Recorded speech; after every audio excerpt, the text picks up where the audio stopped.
Today on the Hat and Beard Show, we'll be discussing the NFL's memo that they sent out to all 32 teams, essentially saying that the Detroit Lions tried to get too sneaky with their two-point attempt down in Dallas. I'll share my opinion on that, and then that's the last I want to talk about this situation for the duration of this season. I'm sick of hearing about it, and it gets me far too worked up. And secondly, we'll be discussing some roster moves that were made today down in Allen Park. Unfortunately, a personal favorite of mine is no longer with the Detroit Lions. They had to make some moves. So we'll be discussing what that means for some other Lions moving forward with our playoff push imminent here in Detroit. I'm Hat and Beard. This is the Hat and Beard Show. I'm here to say the quiet part out loud. Let's get into it, fellas. We're going to get up, and on the way up, we're going to bite a kneecap off. Doesn't matter if you have one ass cheek and three toes. I will beat your ass.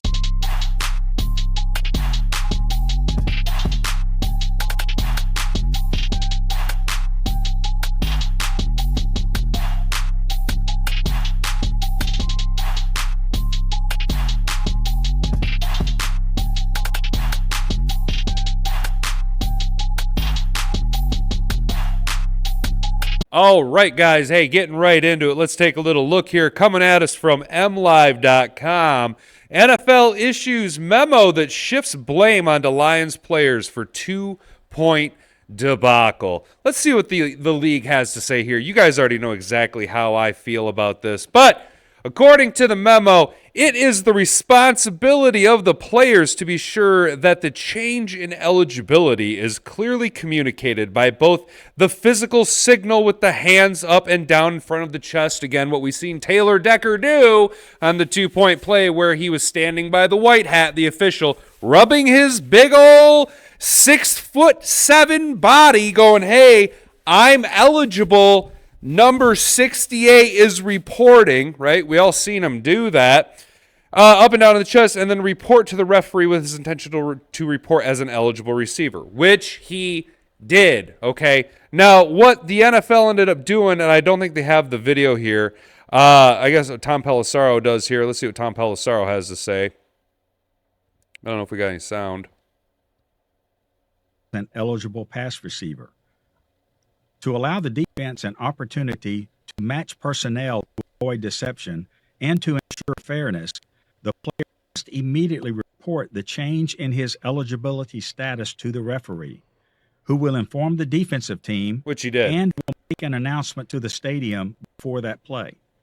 It is which the responsibility of the player to be sure that change in status is clearly communicated to the referee by both a physical signal with his hands up and down in front of his chest and to report to the referee. My guy, do you want them to start announcing their own games too? My guy, that is the only job of the referee. Yo, just the NFL. All right, this is all I'm going to say about this. You carry yourself as a meritocracy, touting yourself as the best of the best. You are the upper highest echelon of your sport, okay? There is no product better as far as professional football goes than the National Football League. All right? Be a man and own up to it. Come out and say, listen, the reason that we're holding Brad Allen's officiating team out of the NFL playoffs is because they botched this call and they botched the Kansas City game, the Green Bay Kansas City game, and X, Y, and Z, okay? Just own up to it. But for you to come out and continue to blame the players, all right? To continue to say that it's the players' responsibility, when you, me, and everybody else knows that the coaching staff and the officiating team have already gone over this exact situation. I can't believe that they're literally still blaming the players, all right? That's just completely ridiculous, you guys. Comment down below what you think. Is this too ridiculous? Has the NFL gotten away with too much nonsense? Do they need to start taking some ownership in their degrading product? Okay, Roger Goodell, you turd sandwich, Roger Goodell, Mr. Poopy Mouth, Roger Goodell. Boo, Roger Goodell, boo. Hey, if you haven't already, do me a hot, solid favor. Go ahead and like this video, subscribe to the channel if you're not already, and ring that notification bell so that you never miss out on any future content. Hey! Hi! The second story I wanted to discuss with you guys is Isiah Buggs was released by the Detroit Lions. It's been an up and down season for Isiah Buggs. If you guys recall, in the offseason, we re-signed him to a nice little 2-year extension because he's been a relatively intricate part of the rebuilding process here in Detroit. I thought he fit the culture really well. However, we discussed early on in the season that Isiah Buggs had been missing significant amount of time by being basically a healthy scratch, and no one really knew what was going on. He had another opportunity here to really kind of bolster himself in the rotation with Lee McNeil going out on IR for 4 weeks there. So Isiah Buggs has been cut, though. This is coming from Pride of Detroit. On Tuesday, news broke the Detroit Lions are parting ways with their veteran defensive tackle, Isiah Buggs. While not completely unexpected, considering how the Lions used Buggs sparingly in 2023, it is still pretty shocking development when you consider just high of a standing he had with the team. Going into this year, he had been signed to a 2-year contract in March. Right, so he had pretty high standing. Again, we needed some depth, though, along the defensive line the last few weeks with Lee McNeil being out. Tyson Alualu, we signed to the practice squad. I seen him out on the field a little bit there during the Dallas game.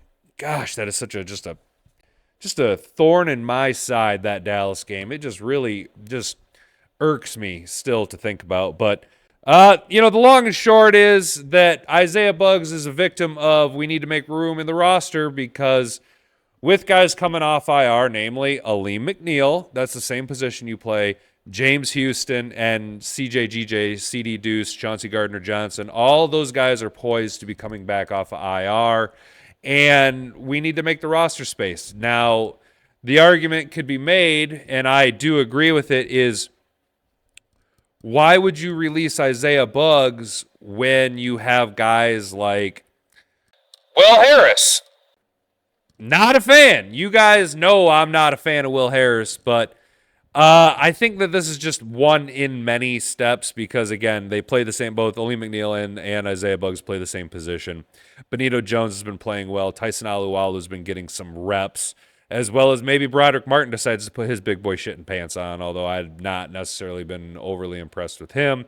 But you're going to see more of Aleem McNeil getting work back in if he's ready to go this week. If not, you'll see him ready to go by the playoffs, hypothetically, because of the 3 guys I mentioned, CJGJ, James Houston, and Aleem McNeil. Aleem McNeil would be the most poised still to get up to a full workload because he was the latest injured player of the 3 to go on IR, so he should be in the closest of game shape. CJGJ should, I would assume, be your second best bet because he's a hyper-talented veteran.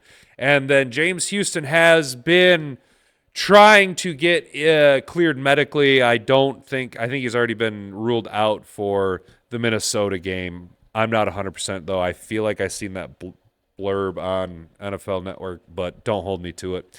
However, Isiah Buggs cut to make room. That sucks. I liked Isiah Buggs.